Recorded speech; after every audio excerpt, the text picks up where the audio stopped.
Bonjour à tous. Alors pour ceux qui me connaissent pas encore, moi c'est Aurore, je le dis à chaque fois, et je suis expatriée aux États-Unis depuis 3 ans et je vous parle dans mes vidéos donc majoritairement d'expatriation, de voyage, de finances. Et si d'ailleurs ce sujet vous intéresse et que vous voulez voir plus de mes vidéos, n'hésitez pas à vous abonner et à cliquer sur la cloche. D'ailleurs aujourd'hui, en parlant d'administration, de démarches administratives et d'États-Unis, je vais vous raconter en fait l'avant États-Unis.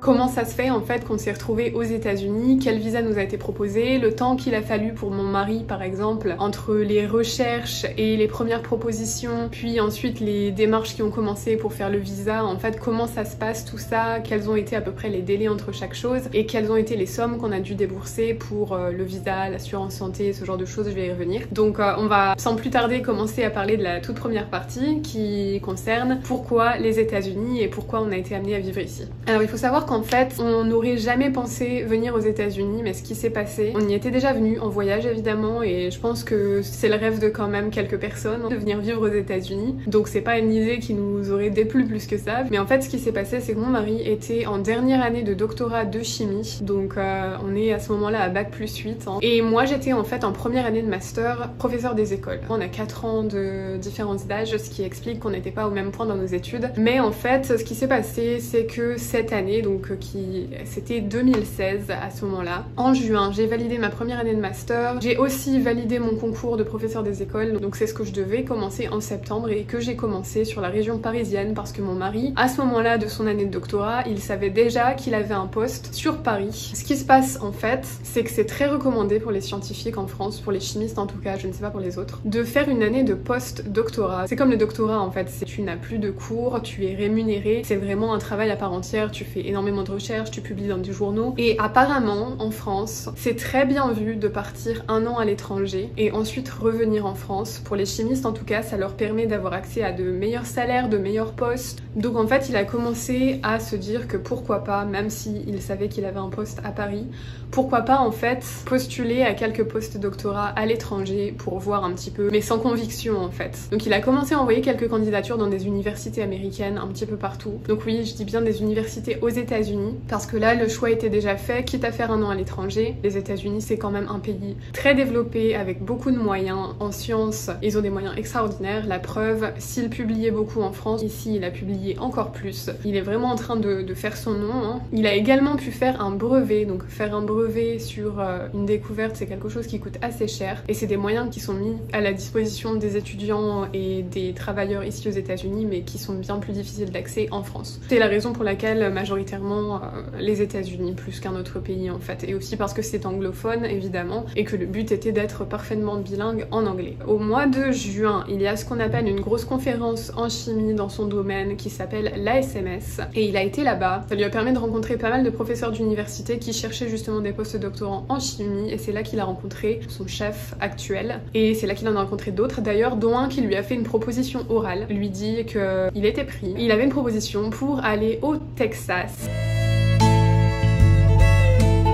Mais en fait ce qui s'est passé c'est que plusieurs semaines après ça, toujours pas de nouvelles et ce n'était qu'une proposition orale et il a vite demandé donc des nouvelles et en fait il s'est avéré que le professeur en question avait choisi une autre personne entre temps. Donc voilà, il faut vraiment pas se fier aux propositions aux États-Unis quand tu as l'occasion de venir ici, rencontrer des gens et qu'on te fait une proposition orale à tous les coups, ça veut pas dire que tu vas vraiment l'obtenir. Donc plusieurs mois après ça, l'un des professeurs qu'il avait rencontré, donc le professeur venant de Miami, l'a recontacté. Il avait fait des candidatures spontanées dans à peu près tous les États-Unis et comme je vous dis, en juin il avait eu l'occasion de rencontrer pas mal de professeurs et ce qui s'est passé c'est qu'au mois d'octobre, donc octobre 2016, moi j'avais déjà commencé mon poste de professeur des écoles. Il a eu cette proposition par ce professeur de l'université de Miami de venir en fait pour 1 an travailler avec lui dans le laboratoire et faire donc des recherches en ce qui concerne son travail. Et ce qui s'est passé à ce moment-là, c'est que on a tout simplement accepté. Moi j'ai voulu suivre, tout simplement parce que professeur des écoles c'est un métier que j'avais choisi sans grande conviction. J'ai quand même été complètement honnêtement pas sûre de moi du tout à ce moment-là. J'avais envie de l'expérience à l'étranger, mais je sais très bien que j'arrivais aux États-Unis sans permis de travail au départ, chose que j'ai ensuite demandé, mais tout ça a mis du temps. Et les débuts aux États-Unis n'étaient donc pas très rassurants pour moi parce que je me demandais vraiment ce que j'allais faire de ma carrière. Mais je pense à l'heure actuelle, je sais qu'on a pris la bonne décision, clairement. Et donc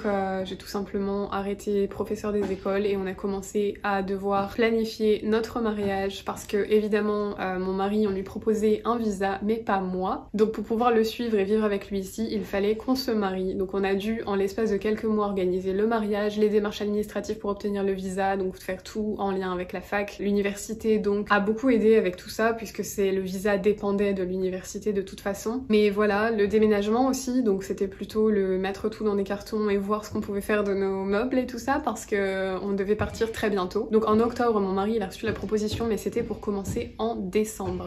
Donc je vous laisse imaginer, octobre déjà bien avancé et en fait on avait fin octobre, le mois de novembre en entier et début décembre pour tout organiser. Et pour ceux qui connaissent les procédures de visa et tout ça aux États-Unis, vous savez que ça prend du temps et mettre tout son appartement en carton et déménager un appartement comme ça sur courte durée, fermer les comptes électricité, eau, sécurité sociale aussi, on a dû fermer en fait tout, les forfaits téléphone, internet, c'était vraiment beaucoup de choses à faire, plus l'organisation du mariage complètement en dernier délai comme ça, c'était vraiment beaucoup de choses, c'était stressant et excitant à la fois. Donc deuxième étape, deuxième partie de cette vidéo, je vais vous parler du visa qui a été proposé par l'université, c'est un visa J1. Pour vous donner un peu plus d'informations là-dessus, le visa J1 c'est en fait un visa non immigrant, donc tu n'es pas autorisé avec ce visa à rester éternellement aux États-Unis, c'est non immigrant, tu n'es donc pas un résident. Je sais qu'il y a différents types de visa J1 et celui qu'on a nous est renouvelable plusieurs fois jusqu'à 5 ans et d'ailleurs ça va être le cas puisque là on a entamé notre 4e année et l'année prochaine c'est la 5e année et ensuite on doit à tout prix avoir un nouveau type de visa sinon on ne peut pas rester. Et tout dépend évidemment de l'entreprise qui a proposé le visa, si à un moment ils veulent arrêter le visa, ne pas le renouveler ou quoi que ce soit, en fait après il faut rentrer en France puisque le visa dépend entièrement de l'entreprise à laquelle mon mari est lié.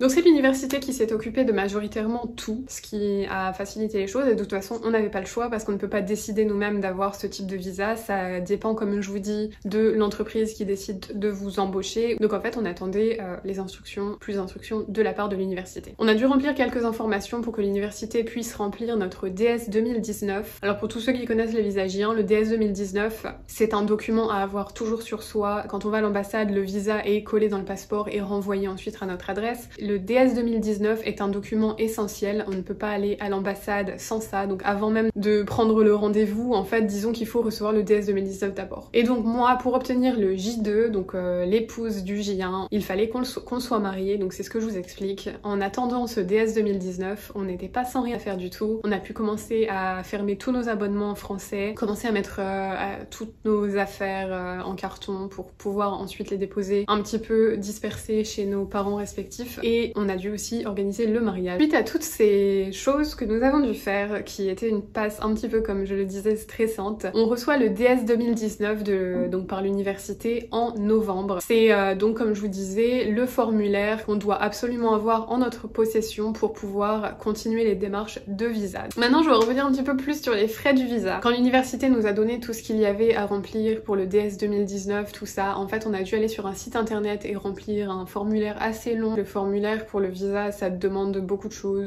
évidemment ton prénom, date de naissance, lieu de naissance, toutes les informations logiques comme ça, mais aussi les informations sur tes parents, ton parcours scolaire je crois et les derniers postes que tu as occupés les 5 dernières années. Ensuite il faut aussi donner comme détail toutes les dates où tu es entré et sorti des États-Unis, donc même pour les voyages, ça c'est toujours demandé. En fait c'est vraiment ton parcours comme ça. Je vais aussi enregistrer une photo. Là sur ce site en fait tu dois payer des frais de visa pour remplir tout ça et c'était 160 $ par personne, donc 160 $ pour moi, 160 $ pour mon mari. Ensuite moi je suis le J2 comme je vous ai dit, donc en fait le dépendant, celui qui accompagne, mais mon mari étant le J1 il a dû payer également les frais de sévice qui s'élevaient à 180 $. Donc en fait ça fait un total aux alentours de 500 $ pour 2 personnes mariées comme nous. Pour avoir le J1, le J2, comptez 500 $, voilà tout simplement. Le truc le plus élevé ça a été l'assurance santé parce qu'en fait c'était un peu soumis à condition pour obtenir notre visa. Il voulait qu'on règle l'année en entier et il faut savoir qu'on paye à peu près 500 pour 2 par mois, donc en fait ça a fait aux alentours des 6000 $ à avancer pour l'année entière de frais d'assurance santé. Donc c'est pas le visa en lui-même qui est cher, c'était le fait de devoir assumer l'assurance santé 6000 $ l'année. Mon mari il était en doctorat on se fait pas un salaire immense commence et moi je venais à peine de terminer mes études, de commencer mon boulot de professeur des écoles. Voilà quoi. J'ai eu un salaire de professeur des écoles pour un mois, même pas en fait. Donc c'était vraiment un petit peu compliqué de devoir donner une telle somme d'un seul coup. On pensait garder nos économies pour tous les frais qui allaient arriver en arrivant sur le sol américain, comme trouver un appartement, donner des cautions, trouver une voiture. Voilà quoi. Ça a vraiment été la dépense à laquelle on ne s'attendait pas du tout. On savait qu'on allait devoir payer cher notre assurance santé, mais on pensait devoir la régler seulement mois par mois, mensuellement en fait, une fois sur place, une fois que mon mari allait commencer à être rémunéré ici aux États-Unis, donc avec un salaire quand même plus confortable pour se permettre ce genre de dépenses. Mais non, il a fallu tout avancer. Donc une fois les DS 2019 en notre possession, on a pu prendre rendez-vous à l'ambassade. Alors pour prendre rendez-vous à l'ambassade, il faut le faire directement sur le site internet. Et je sais que parfois les délais sont longs, mais nous ça va encore, c'était pas non plus un délai extrêmement long. On a eu le rendez-vous début décembre. Ça devenait quand même inquiétant parce que mon mari commençait son travail mi-décembre. Je crois qu'il a commencé le 18 décembre, quelque chose comme ça. Donc il fallait qu'on arrive quelques jours avant ça pour au moins pouvoir commencer à s'installer, peut-être trouver un appartement. Enfin on avait énormément de démarches à faire en arrivant aux États-Unis aussi, pas seulement mon mari qui devait aller travailler. Donc le délai était vraiment très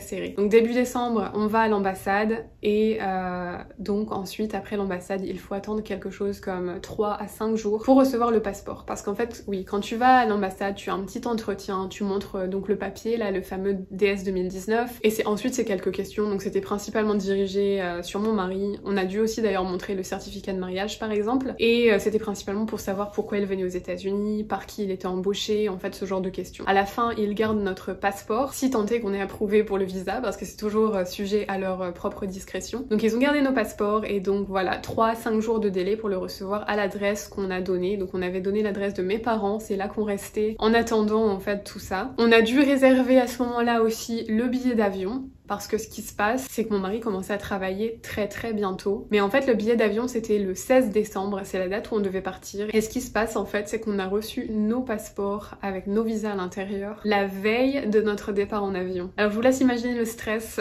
Ces quelques jours là, entre l'ambassade et le départ, parce que on avait déjà le billet d'avion, on l'aurait perdu tout simplement si on n'avait pas reçu le passeport à temps, donc c'était un petit peu embêtant. Donc on l'a reçu la veille de partir, on a fini de boucler nos valises, chacun une seule. Et on est parti le 16 décembre avec notre passeport, notre visa à l'intérieur, le DS 2019 et voilà en fait tous les documents nécessaires pour pouvoir venir aux États-Unis avec un aller simple et sans retour. Faut savoir que si vous venez voyager aux États-Unis, c'est impossible de venir avec un aller simple, il faut obligatoirement un retour si c'est avec un ESTA. Ben en fait tout simplement, je pense que j'ai terminé cette vidéo maintenant. Je vous ai expliqué un petit peu les démarches, ce qui nous a mené en fait à arriver aux États-Unis, le visa J1, les frais et un petit peu le processus en fait pour obtenir ce visa. J'espère que cette vidéo vous aura plu et que ça vous aura éclairé un petit peu sur notre situation et le pourquoi nous sommes arrivés aux États-Unis et comment le visa a pu être obtenu en fait. Si vous avez d'autres questions, n'hésitez pas à me les poser. Je vous présenterai en fait dans une deuxième partie la semaine prochaine toutes les catégories de visa parce qu'aujourd'hui je vous ai parlé seulement de notre situation et du visa J1. Si cette vidéo vous a plu et que vous voulez voir les prochaines vidéos, n'hésitez pas à vous abonner et à cliquer sur la cloche. Je vous souhaite à tous une excellente journée malgré le confinement ambiant et tout ça. Bye bye à tous.